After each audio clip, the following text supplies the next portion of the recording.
Bismillahirrahmanirrahim. Alhamdulillahi rabbil alamin. Allahumma salli wa sallim wa barik ala Muhammad wa ala ali Muhammad.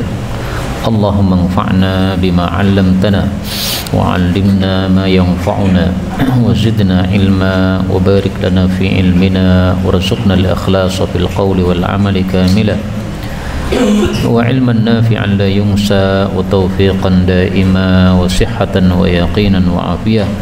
Allahumma iftah lana kulla khair wa yassir lana kulla umur. Allahumma ansuril mujahidin warhamil mustad'afin wa dammir a'da'ad din wa tmis ala amwalihim. Amin ya rabbal alamin. Alhamdulillah, ikhwani fillah rahimakumullah. Kita lanjutkan pengajian kitab Riyadhus Shalihin karya Al-Imam Az-Zahid Al-Faqih An-Nawawi rahimahullah ta'ala. Dan kita masih membahas tentang al-manhiyat, perkara-perkara yang dilarang. Hadis 1664.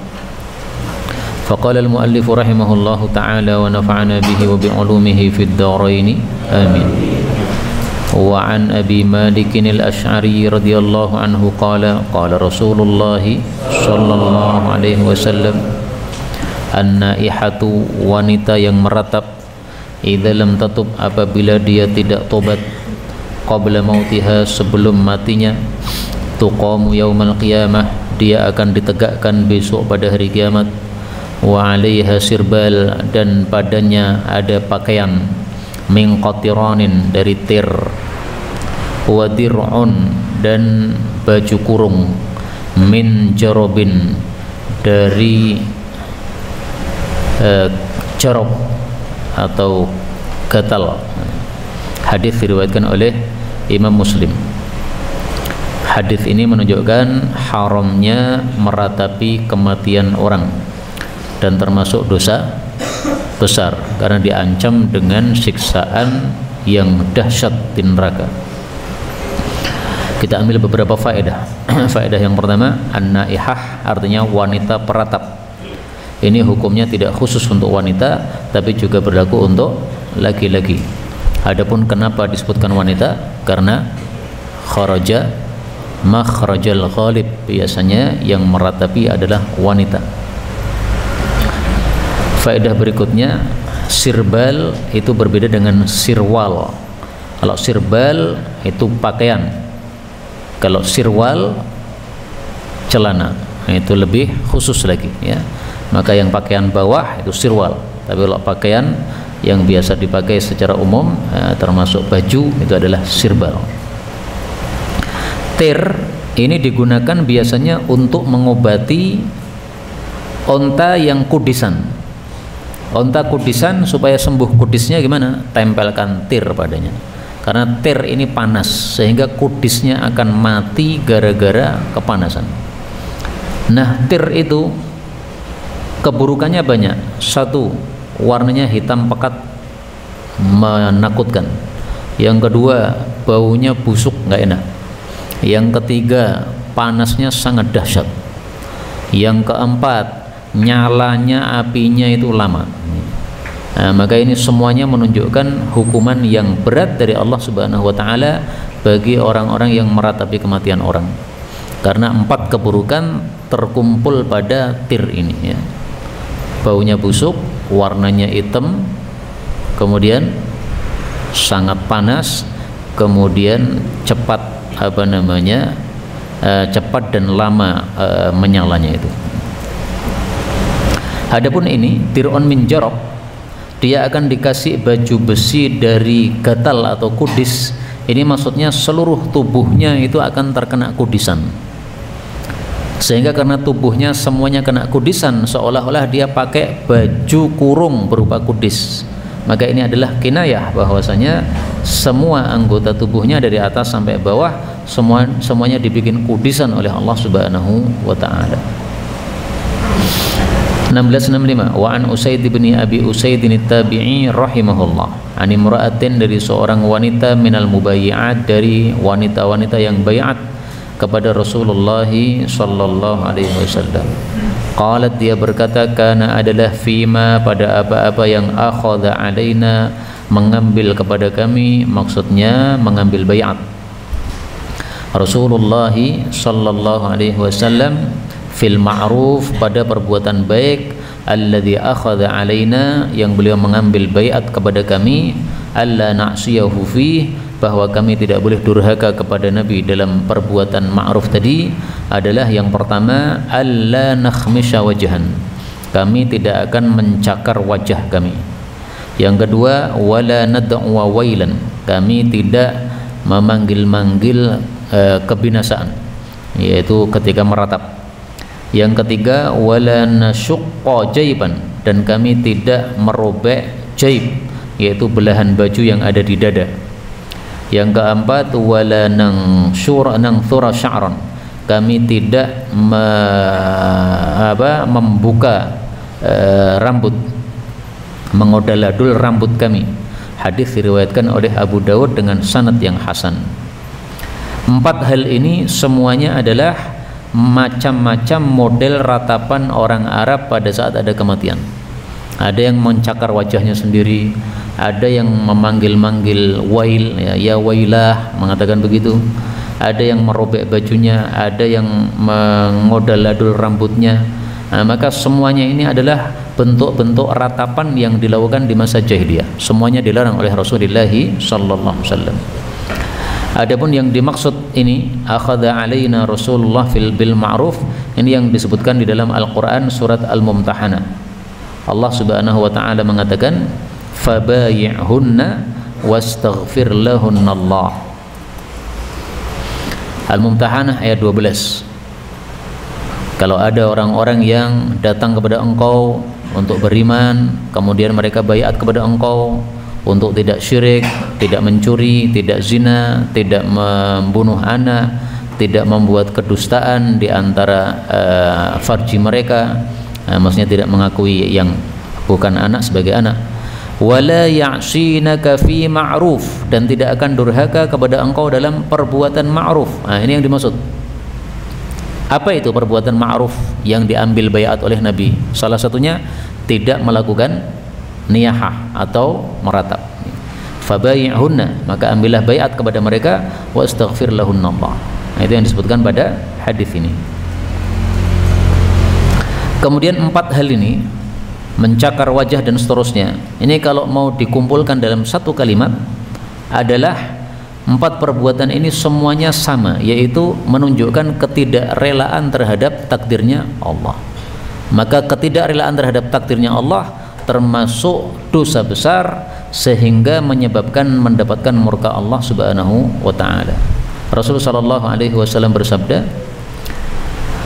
wa innallaha ta'ala idza ahabba qauman ibtalahum faman radiya falahu ridha wa man sakhita falahu sukhtu.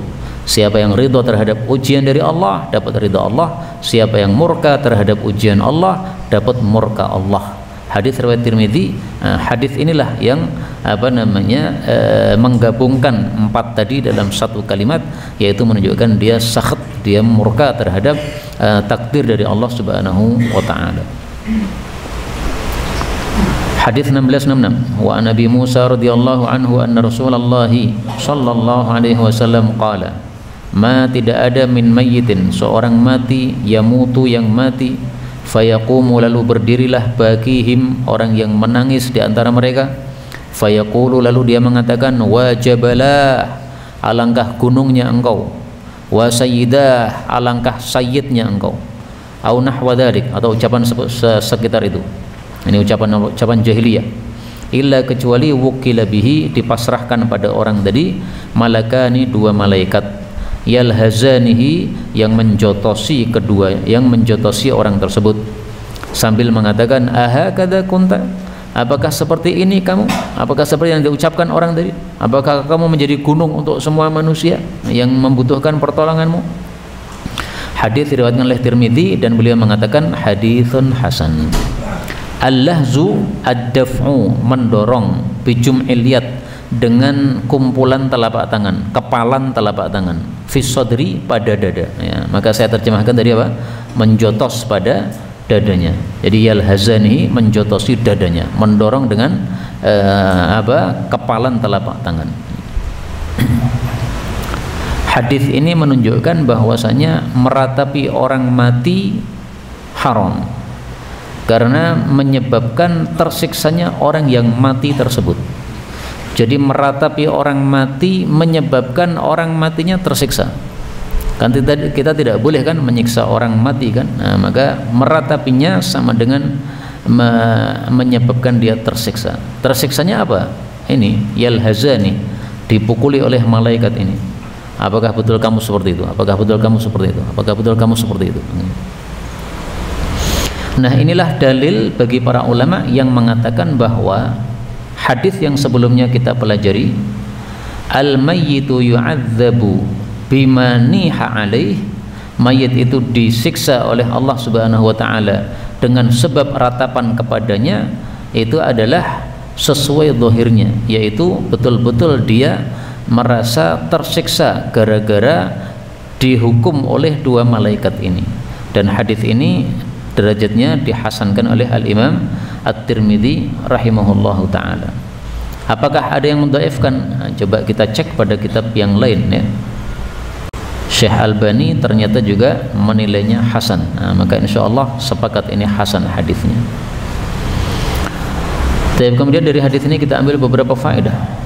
Faedah yang pertama, dalam hadis ini perawinya adalah Abu Musa Al-Asy'ari. Abu Musa namanya siapa, masih ingat?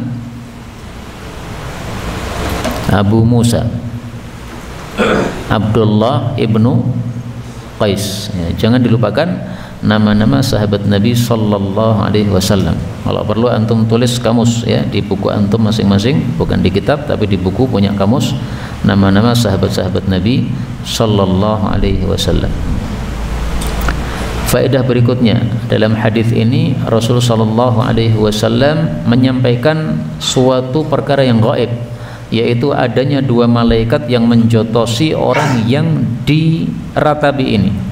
Nah, perkara-perkara yang gaib seperti ini Rasulullah Sallallahu Alaihi Wasallam yang menyampaikan, itu menunjukkan bahwa beliau mendapatkan wahyu dari Allah Subhanahu wa taala. Maka wahyu itu tidak harus Quran. Wahyu kadang-kadang berupa hadis Rasul Sallallahu Alaihi Wasallam, karena kalau semua wahyu dibuat Al-Quran itu bisa berjilid-jilid, bisa ratusan juz itu. Tapi yang dibuat Quran oleh Allah Subhanahu wa taala hanya 30 juz yang kita ketahui. Faedah berikutnya, dalam hadis ini disebutkan malakani, dua malaikat. Ternyata kita temukan hadis-hadis banyak sekali Allah Subhanahu wa taala seringkali menugasi dalam suatu urusan itu dua orang malaikat. Contohnya, idza kharajat ruhul abdil mu'min, ketika nyawa orang beriman keluar, talaqaha malakan, disambut oleh dua malaikat. Jadi yang membawa roh ini ke langit adalah dua orang malaikat. Lagi Rasulullah Sallallahu Alaihi Wasallam bersabda, idza qubiral mayyit atahu malakan, kalau mayat sudah dikubur didatangi dua malaikat, yang hitam biru, salah satunya mungkar, yang lainnya namanya nakir. Ini juga sahih. Rasulullah Sallallahu Alaihi Wasallam bersabda, besok akan datang itu Dajjal ke kota Madinah, tidak ada satupun lereng maupun lubang apa itu di gunung di kota Madinah illa alaihi malakan, kecuali dijaga oleh dua orang malaikat. Dua lagi, sebenarnya satu cukup, tapi Allah Subhanahu wa taala memang mentakdirkan seperti ini. Rasul sallallahu alaihi wasallam juga bersabda, ala kulli babin min abwabil masjid malakan, setiap pintu dari pintu-pintu masjid pada hari Jumat ada dua orang malaikat yang mencatat siapa yang pertama datang lalu berikutnya. Maka yang pertama datang itu seperti berkorban badanah, seekor onta dan seterusnya. Ini hadis riwayat Ibnu Hibban, derajatnya sahih. Apa yang dapat kita ambil pelajaran dari sini? Yang dapat kita ambil pelajaran dari sini adalah bahwa amalan-amalan yang kita lakukan paling bagus kalau kita itu menyertakan orang lain, tidak bekerja sendiri. Karena para ulama mengatakan al-mu'minu qawiyyun bi akhihi, orang beriman itu dengan sebab saudaranya menjadi kuat. Tapi kalau kerja sendiri maka hasilnya kurang sempurna. Jadi Bekerjalah, berkongsilah di dalam perbuatan yang baik yang bisa engkau lakukan bersama orang yang lain. Hafalan Quran misalnya, paling bagus kalau punya teman sehingga bisa saling setor. Nah, kalau kita hafalan sendiri, maka kita salah, kita tidak ngerti kesalahan kita. Nah, ini pelajaran yang dapat kita ambil dari sini. Karena satu malaikat sebenarnya cukup, tapi Allah memang suruh dua malaikat. Coba saling tolong menolong antara dua malaikat ini. 1667. Wa Nabi Hurairah radhiyallahu anhu qala Rasulullah sallallahu alaihi wasallam, ithnatani, dua hal finnasi pada manusia, huma keduanya, bihim terhadap mereka, kufrun adalah kekafiran. Yang pertama at-ta'nu fil ansab, mencela nasab, itu nasab orang lain. Yang kedua wan niyahatu 'alal mayyit, meratapi orang mati. Hadis riwayat Muslim. Hadis ini menunjukkan meratapi orang mayit dan mencela nasab orang termasuk dosa besar karena disebut oleh Nabi dengan istilah kufrun. Semua perbuatan yang disebut kafir oleh Nabi berarti termasuk dosa besar. Apa maksud kafir di sini? Ada 3 tafsiran. Yang pertama, maksudnya adalah yang pantas melakukan ini hanya orang-orang kafir. Jadi kufrun maksudnya af'alul kufar. Ini tingkahnya orang kafir. Kamu muslim tidak? Muslim. Jangan meratap. Meratap itu tingkahnya orang kafir, enggak pantas bagi orang muslim. Tafsiran yang kedua, kufrun yaitu kufrun duna kufrin, kafir kecil. Ada kafir besar, ada kafir kecil. Kafir besar yang menyebabkan murtad, kafir kecil tidak sampai menyebabkan murtad. Kafir nikmat, mengkufuri nikmat Allah Subhanahu wa taala. Kemudian tafsiran yang ketiga adalah kafir ini maksudnya yuaddi ilal kufr, bisa menghantarkan kepada kekafiran. Orang yang suka mencela nasabnya orang lain, naudzubillah, nanti bisa-bisa di akhir hayatnya hidayah dicabut oleh Allah sehingga dia mati dalam keadaan kafir murtad. Naudzubillahi min syarri dzalik. Maka saya khawatir orang-orang yang mencela nasabnya habaib yang ada di Indonesia, habaib Ba'alawi, mengatakan bahwa nasabnya tidak sambung kepada Rasulullah sallallahu alaihi wasallam. Saya khawatir kalau orang-orang itu nanti akhirnya matinya mati murtad. Berdasarkan hadis ini Rasul katakan huma bihim kufrun. Maka hati-hati, enggak usah ikut orang-orang yang seperti itu, ini mengerikan akibat akhirnya. Demikian juga meratap ini.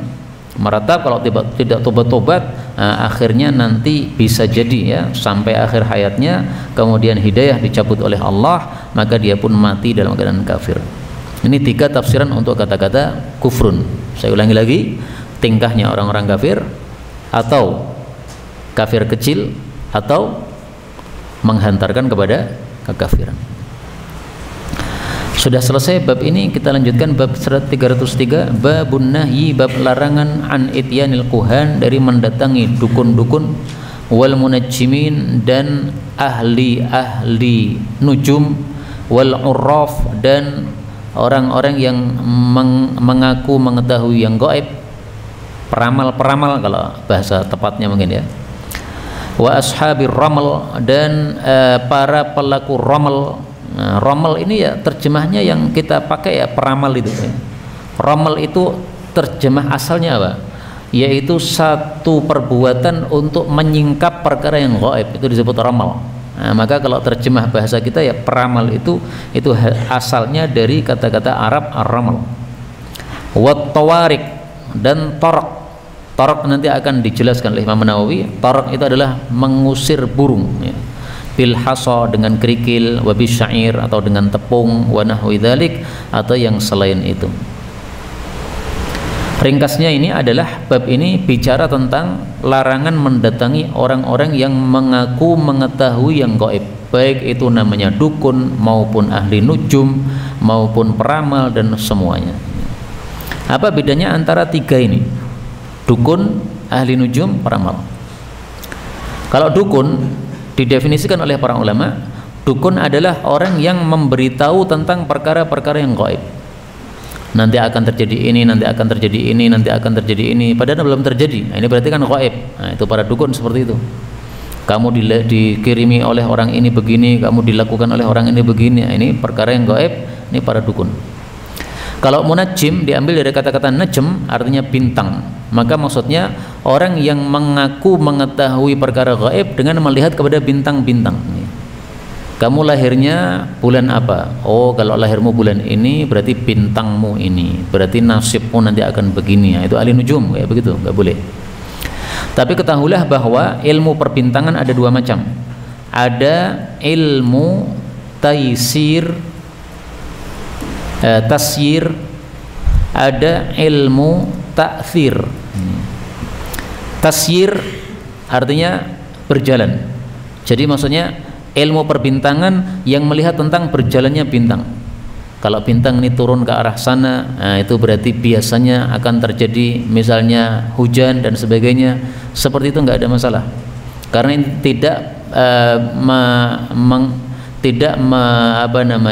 tidak mengaku mengetahui perkara yang gaib, tidak, tapi sesuai dengan kebiasaan yang dilakukan oleh Allah Subhanahu wa taala, sunnatullah.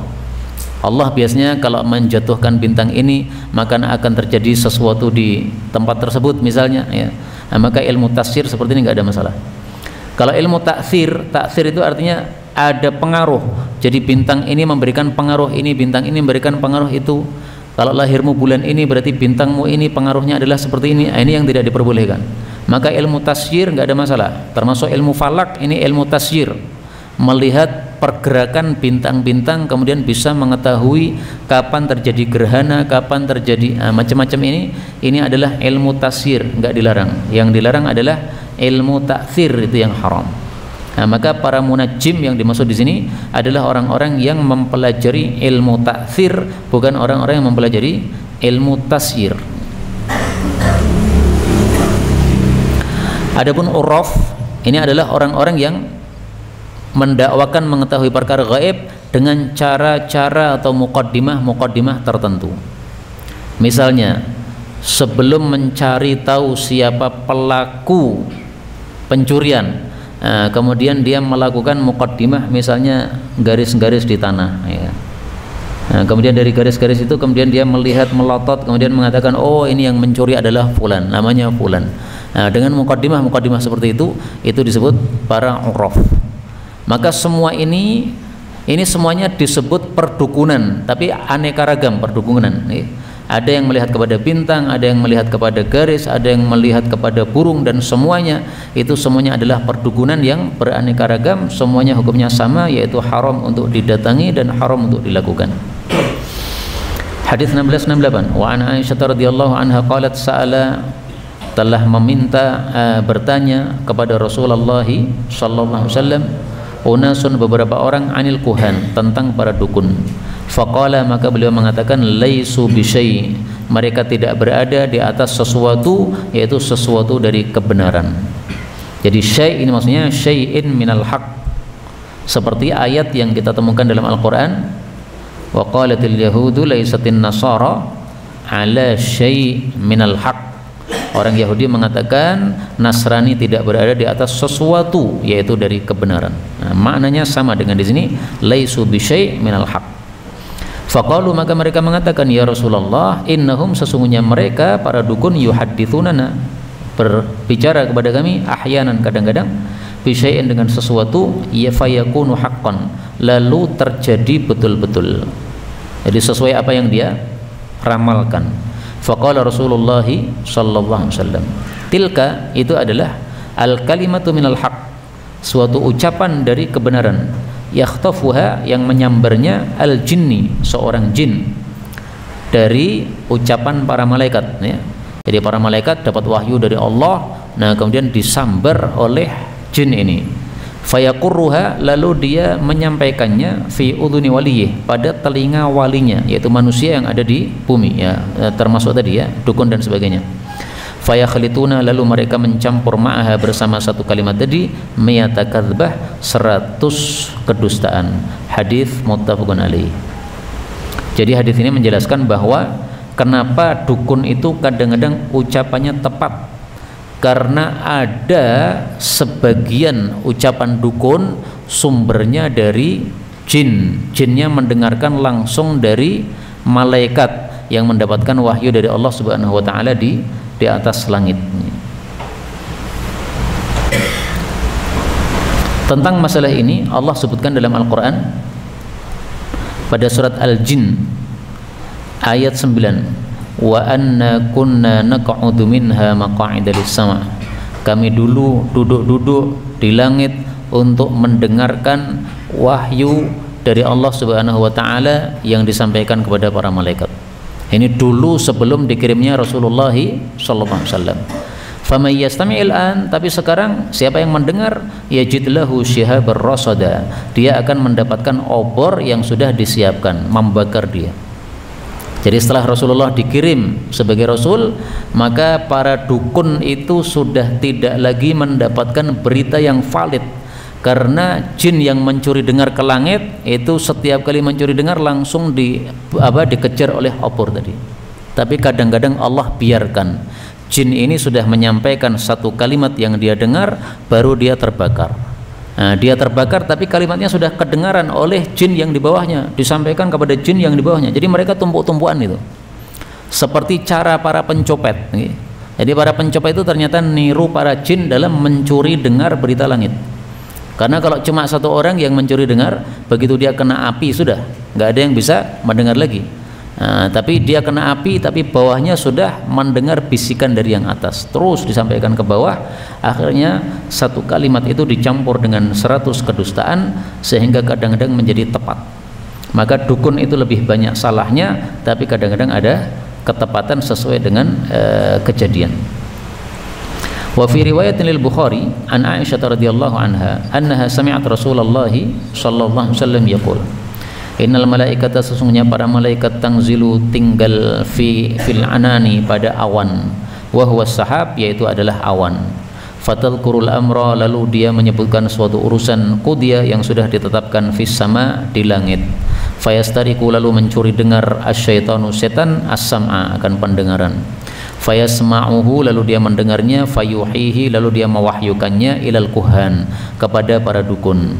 Fayakdzibuna, lalu mereka berdusta, ma'aha, bersama satu kalimat tadi, mi'ata kadzbatin, 100 kedustaan, min indi anfusihim, dari diri mereka sendiri. Hadis ini menjelaskan apa yang sudah saya jelaskan tadi, dan ini menunjukkan bahwa bisikan dari setan bisa disebut wahyu kepada para dukun. Kenapa disebut wahyu? Karena wahyu itu dari sisi bahasa adalah suara yang lirih, itu namanya wahyu. Bisikan itu namanya apa? Wahyu. Maka jin membisikkan kepada para dukun disebut wahyu karena memang bisikan kepada mereka dengan suara yang lirih. Dan istilah ini kita temukan juga dalam Al-Quran pada surat Al-An'am ayat 121. Wa inna syayatina layuhuna ila awliyaihim liyujadilukum. Sesungguhnya para setan-setan itu sungguh kasih wahyu kepada wali-wali mereka supaya mereka mendebat kalian. Nah, maka ini istilah syar'i yang kita temukan dalam Al-Quran maupun kita temukan dalam hadis Rasulullah sallallahu alaihi wasallam. Karena itu Ibnu Umar ketika dilapori bahwasanya saudara iparnya mengaku dirinya sebagai nabi, dapat wahyu dari Jibril, dapat wahyu, maka Ibnu Umar mengatakan, sadaqah, benar, kalau saudara ipar saya tadi mengaku dapat wahyu, benar. Maka semua orang kaget, loh kok bisa kamu membenarkan ini nabi palsu? Nah, dia katakan, wa inna syayatina layuhuna ila awliyaihim, dia bukan dapat wahyu dari Jibril, tapi dapat wahyu dari para setan-setan. Siapa saudara iparnya Abdullah bin Umar? Al-Mukhtar ibnu Ubaid Ats-Tsaqafi. Nah, dia mengaku sebagai nabi, Mukhtar bin Ubaid. Ibnu Umar menikahi saudarinya Mukhtar bin Ubaid, namanya Sofiyah bintu Ubaid. Nah, maka Sofiyah ini wanita muslimah, baik, mukminah, istrinya Ibnu Umar, sementara saudaranya seorang nabi palsu. Qauluhu fayaqurruha huwa bi fathil ya wa dhammil qaf war ra, yaqurru ay yulqiha, melemparkannya atau menyampaikannya. Wal ananu bi fathil ain, artinya tadi apa? Awan, sahab. 1669. Wa an Safiyyah binti Abi Ubaid an ba'di azwajin Nabi sallallahu alaihi wasallam. Berarti bukan Al-Mukhtar bin Ubaid ya, Mukhtar bin Abi Ubaid. Karena di sini Safiyah binti Abi Ubaid. Dari sebagian istri-istri Nabi sallallahu alaihi wasallam, wa radhiya anha 'anin Nabi sallallahu alaihi wasallam qala, man ata, barang siapa yang mendatangi arrafan, peramal, fasa'alahu, lalu dia bertanya kepadanya, an syai'in, dari sesuatu, fasaddaqah, lalu dia membenarkan ucapannya, lam tuqbal lahu salatun, tidak diterima baginya salatnya, arba'ina yauman, selama 40 hari. Hadis riwayat Imam Muslim. Hadis ini menunjukkan haramnya mendatangi dukun dan sejenisnya lalu membenarkan ucapannya. Maka orang mendatangi dukun itu hanya ada dua kemungkinan. Ada kalanya membenarkan, ada kalanya mendustakan. Kalau membenarkan haram. Kalau mendustakan boleh apabila dia punya ilmu untuk bisa membuka aibnya atau bohongnya dukun tadi, supaya orang-orang tahu ini dukun bohong. Maka kita datang ke dukun nggak ada masalah, sengaja datang untuk apa? Membredeli kebohongannya, nggak ada masalah. Ini para ulama-ulama boleh, tapi kalau orang-orang yang tidak berilmu nanti malah termakan oleh ucapannya dukun tersebut. Kemudian hadis ini menunjukkan bahwa orang yang mendatangi dukun dan mempercayai ucapannya, salatnya selama 40 hari tidak diterima oleh Allah Subhanahu wa taala. Maka hukumannya ini sama dengan hukuman orang yang apa?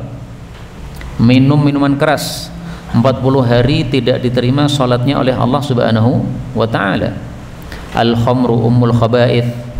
Minuman keras adalah induknya keburukan. Faman syaribaha lam tuqbal lahu salatuhu arba'ina yauman. Siapa yang meminum minuman keras tidak akan diterima salatnya selama 40 hari. Kalau mati masih ada dalam perutnya minuman keras, matinya seperti mati jahiliyah. Hadis riwayat Tabarani, derajatnya sahih. Maka hukumannya sama. Ini menunjukkan bahwa dosanya sama, yaitu sama-sama dosa besar. Jadi minuman keras dosa besar, datang kepada dukun mempercayai ucapannya juga dosa besar. Hati-hati ya, tidak boleh datang kepada dukun dan sejenisnya. 1670. Wa an Qabisah bin al-Mukhariq radhiyallahu anhu qala sami'tu Rasulullah sallallahu alaihi wasallam yaqulu al-iyafatu. Disebutkan di bawah apa itu iyafah, yaitu al-khattu, menulis, menggaris. Wa tiyaratu, dan tiarah dari kata-kata toir, yaitu menganggap sial dengan melihat burung tertentu. Wa tarqu, dan tarq disebutkan di bawah, yaitu zajrut toir, mengusir, menghardik burung. Semua itu adalah minal jibat, termasuk dari jibat. Hadis diriwayatkan oleh Abu Dawud dengan sanad yang hasan. Hadis ini menjelaskan kalam Allah Subhanahu wa taala yang disebutkan di dalam Al-Qur'an, yu'minuna bil jibti wat taghut. Surat An-Nisa ayat 51.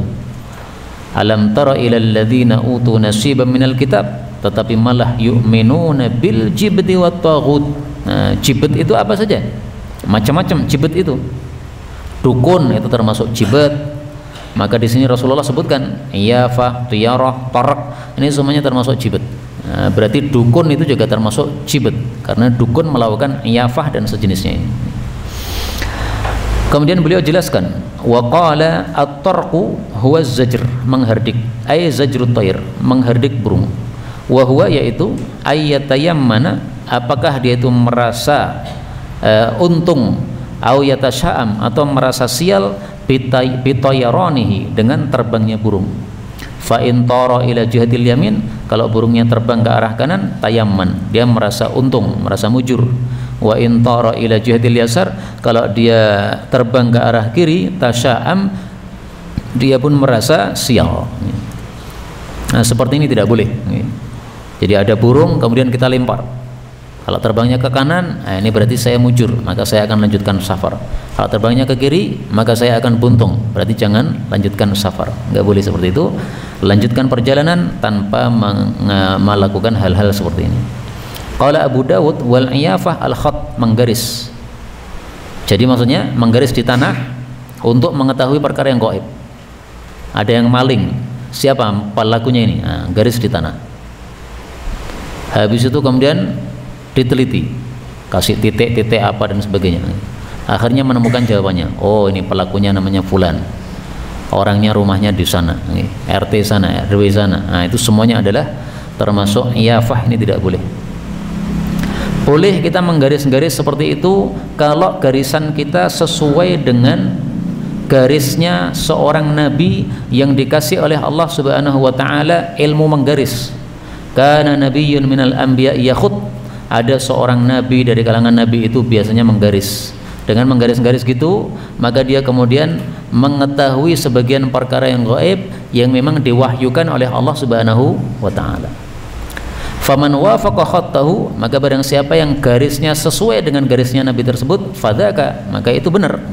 Tapi kan kita nggak tahu kan sesuai atau tidak. Kita nggak pernah ketemu dengan nabi tersebut. Satu, nabinya itu siapa kita nggak tahu. Yang kedua, garisnya bagaimana kita nggak tahu.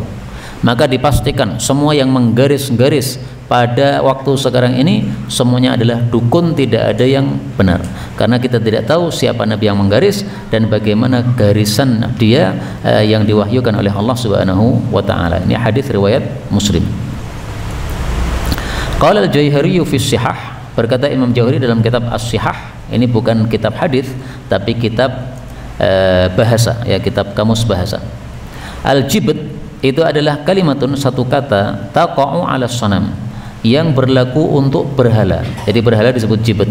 Wal kahin, dukun juga disebut jibt. Wasahir, tukang sihir juga disebut jibt. Wa nahwi dzalik dan sebagainya. Dan kalimat jibt ini adalah kalimat yang bukan asli dari bahasa Arab. Aslinya dari non Arab, kemudian masuk dalam bahasa Arab. Dan betapa banyaknya kata-kata seperti itu. Contohnya Ibrahim, ini bukan dari bahasa Arab sebenarnya, tapi kemudian masuk bahasa Arab. Makanya orang Arab mengatakan Ibrahim beraneka ragam. Ada yang membaca Ibrahim, ada yang membaca Ibrahim. Kenapa kok bisa berbeda seperti ini? Karena memang asalnya bukan dari bahasa Arab. Kalau bahasa Arab, Abun Rahim, seorang bapak yang kasih sayang. Tapi ini bahasa non Arab, Ibrahim. Wallahu a'lam. Demikian dijelaskan oleh para ulama rahimahumullah taala. Salah satu ciri-cirinya bahwasanya al-jibt ini bukan dari bahasa Arab, berkumpulnya huruf jim dengan huruf ba dalam satu kata, tetapi tidak memenuhi syarat bahasa Arab. Nah, syarat bahasa Arab bagaimana? Saya belum mempelajarinya lebih lanjut. Tapi yang jelas ada dalam bahasa Arab itu kata-kata yang kalau dua huruf berkumpul tapi tidak memenuhi kaidah yang mereka buat, berarti sumbernya bukan dari bahasa Arab. Contohnya di sini, jim ketemu dengan ba dalam satu kata. Apakah semuanya harus begitu? Tidak, ya. Kadang-kadang ada kata-kata yang ada jim dan ba-nya dalam satu kata, tapi itu memang asli bahasa Arab. Tapi ada juga yang tidak asli bahasa Arab. Contoh Jibril, asli Arab atau tidak ini? Tidak, karena asalnya adalah jabr kemudian il. Jabr itu hamba, il itu Allah Subhanahu wa taala. Nah, maka ini asalnya bukan dari bahasa Arab. Kumpulnya jim dengan ba dalam satu kata. Inilah yang dapat kita pelajari pada pertemuan kali ini. Benarnya dari Allah Subhanahu wa taala. Kalaupun ada salahnya fa astaghfirullahal azim li wa lakum. Sisa waktu kalau ada pembahasan dipersilahkan. Silakan. Apa yang dimaksud dengan wali mastur? Dimaksud dengan wali mastur. Majdhub. Oh ya. Wali majdhub. Ini dua kata. Yang pertama wali, yang dimaksud wali adalah wali Allah. Siapa wali Allah? Allah sudah jawab dalam Al-Quran. Ala inna awliya Allahi la khawfun alaihim wa lahum yahzanun alladzina amanu wa kanu yattaqun. Jadi setiap orang yang iman dan selalu bertakwa itu berarti adalah wali Allah. Maka ada orang disebut ini wali majdhub, tapi ternyata tidak takwa, tidak usah dipercaya. Itu bukan wali majdzub, itu wali setan. Dia wali majdzub, hidupnya di mana? Di kuburan. Nggak pernah ke masjid, nggak pernah. Bukan wali itu. Majdzub itu artinya dicabut. Berarti akalnya sudah dicabut. Kenapa akalnya dicabut? Karena saking cintanya kepada Allah Subhanahu wa taala sampai dia kehilangan akalnya, saking cintanya kepada Allah Subhanahu wa taala. Ada orang-orang yang saking cintanya kepada sesuatu sampai apa? Lenyap akal. Nah, itulah yang dimaksud dengan istilah wali majdzub. Ini istilah yang bukan syar'i sebenarnya, maksudnya tidak kita temukan dalam Al-Qur'an maupun dalam hadis Rasulullah sallallahu alaihi wasallam, tapi kita temukan dalam kitab-kitab orang-orang sufi. Nah, maka yang dimaksud wali majdzub ini, kalau betul-betul wali adalah orang yang sangat bertakwa kepada Allah, sangat cinta kepada Allah, kemudian karena saking cintanya kepada Allah, mabuk cinta, akhirnya muncul dari perbuatan dia perkara-perkara yang tidak sepantasnya orang melakukan. Maka orang seperti itu dimaafkan. Kenapa? Sudah majdzub akalnya. Kalau dia akalnya masih normal, tidak majdzub, dia ngomong seperti itu, kafir sudah. Contoh misalnya seseorang mengatakan, nggih, anallah, saya adalah Allah. Nah, ini kalau dia orang normal mengatakan kafir. Karena Allah itu bukan kamu, kamu itu hamba Allah. Mestinya ana Abdullah. Tapi kalau dia mengatakan anallah, saya Allah, yang disebut sebagai wahdatul wujud itu, mengatakan bahwasanya Allah itu menyatu pada hamba, ini enggak benar. Nah, maka kalau orang mengatakan seperti itu karena majdzub, karena akalnya sudah tercabut saking cintanya kepada Allah, sehingga melihat segala sesuatu itu seperti enggak ada. Di depan saya ada manusia, tapi seolah-olah enggak ada. Saking cintanya kepada Allah sehingga yang teringat itu yang menciptakan. Siapa yang menciptakan manusia ini? Allah. Nah, sehingga ketemu manusia itu enggak terasa ketemu manusia, malah teringat yang menciptakan, Allah.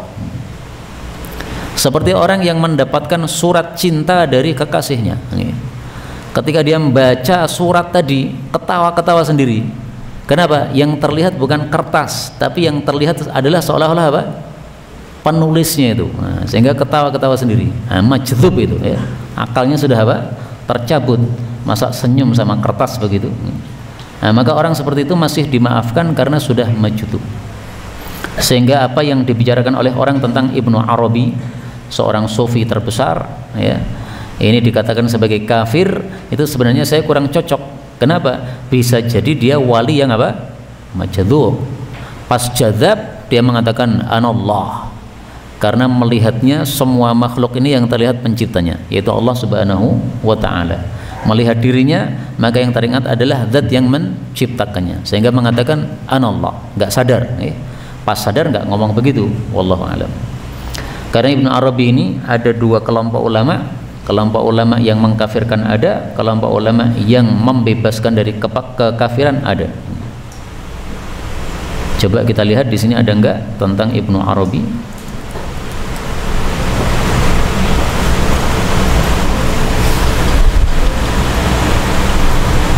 Nah, ini tafsir Ibnu Arabi lil Quran, haqiqatihi wa khataratihi.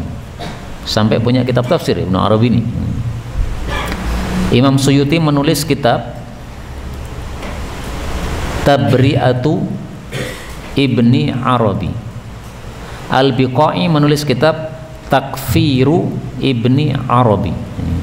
Jadi satunya mengkafirkan, satunya membebaskan dari kekafiran. Sama-sama dua ulama besar. Tabri'ah ini Suyuti, takfir ini Biqai, semuanya ulama-ulama besar. Nah, makanya masalah-masalah seperti ini, masalah khilafiyah yang tidak sepantasnya kita untuk gontok-gontokan dalam hal ini.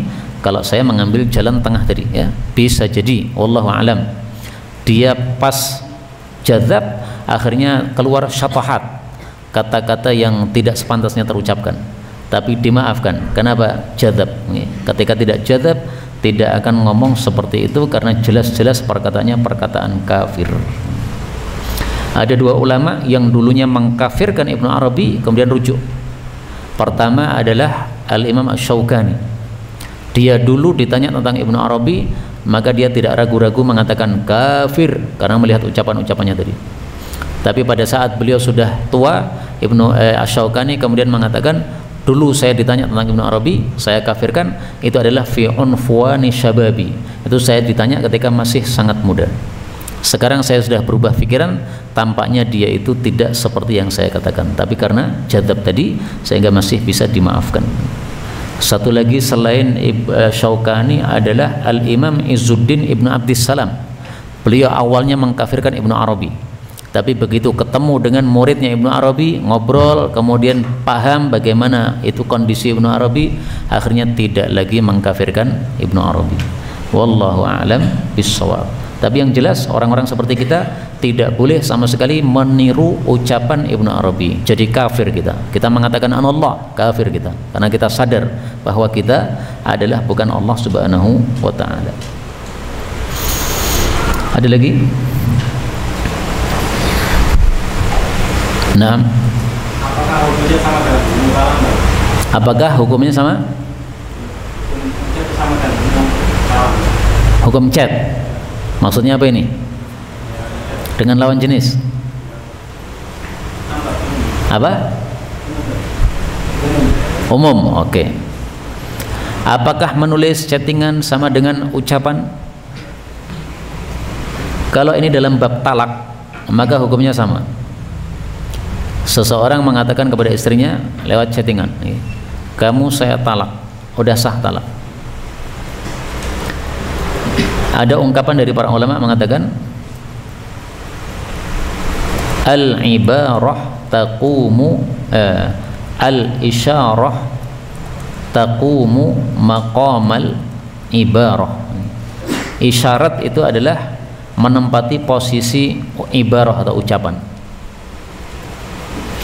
Jadi misalnya saya berisyarat sesuatu, menyuruh orang ya dengan isyarat, itu sama dengan saya mengucapkan dengan kata-kata.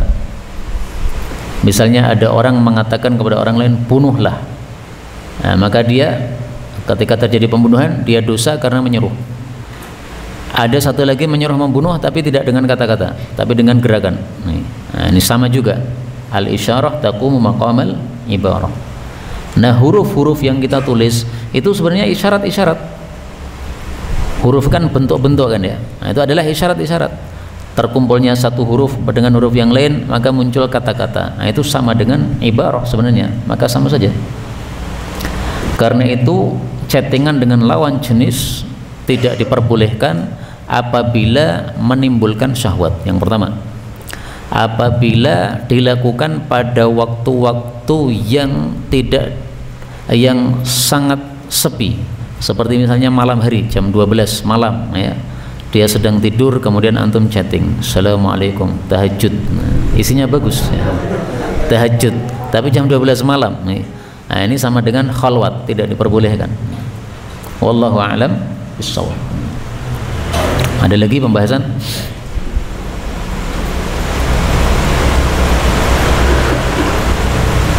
Khalas.